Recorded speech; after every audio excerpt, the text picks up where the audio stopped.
Hey guys, welcome back to my channel. So friends, আজকের video বেশ interesting হতে চলেছে, কারণ আজকের ভিডিওতে আমরা আলোচনা করব কিভাবে আমরা যে কোনো পোস্টের নোটিফিকেশনটা অফ করতে পারি। মানে অনেক সময় কি হয়, কিছু কিছু পোস্ট রয়েছে যেগুলো থেকে নোটিফিকেশান আসতেই থাকে, তো যেটা আমরা অনেকেই চাই না যে ওই পোস্টটা থেকে আমাদের কাছে কোনো ধরনের নোটিফিকেশান আসুক, তবুও কিন্তু সেখান থেকে নোটিফিকেশান আসতে থাকে। তো আজকের ভিডিওতে আমরা ওটাই আলোচনা করব কিভাবে আমরা ওই সমস্ত পোস্টগুলোর নোটিফিকেশানটাকে অফ করতে পারি। তো এক্ষেত্রে আমি উদাহরণ হিসেবে আমার প্রোফাইলে চলে যাচ্ছি এবং একটা পোস্টকে বেছে নিচ্ছি, যেমন এই যে পোস্টটা রয়েছে।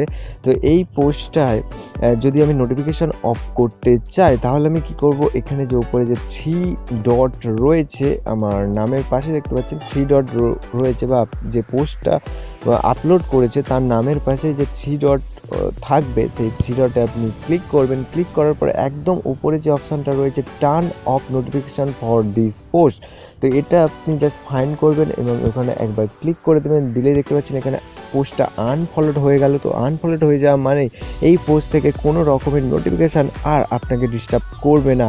তো আপনি যদি চান এটাকে আবার অন করতে, তো সেক্ষেত্রে আবার আপনি 3 ডট মেনুতে যাবেন এবং এই যে একদম নিচের সেকেন্ড অপশান যেটা রয়েছে turn on notification for this post, তো ওটাতে ক্লিক করলে আবার এই পোস্টটা ফলো হয়ে যাবে এবং তারপরে কিন্তু এই পোস্টটা থেকে নোটিফিকেশান আপনার কাছে যেতে শুরু করবে।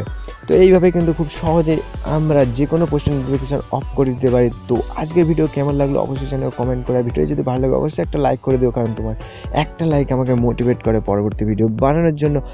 আর আমার চ্যানেল নতুন এসে থাকলে আমার চ্যানেলটিকে অবশ্যই সাবস্ক্রাইব করে নিও। আর আমার এই ভিডিওটা যদি ফেসবুক পেজে দেখে থাকো, তাহলে অবশ্যই আমার ফেসবুক পেজটাকে লাইক করে দেবো এবং ভিডিওটাকে অবশ্যই লাইক করে দেবো। তো চলো দেখা হচ্ছে পরবর্তী টেক ভিডিওতে। Bye bye.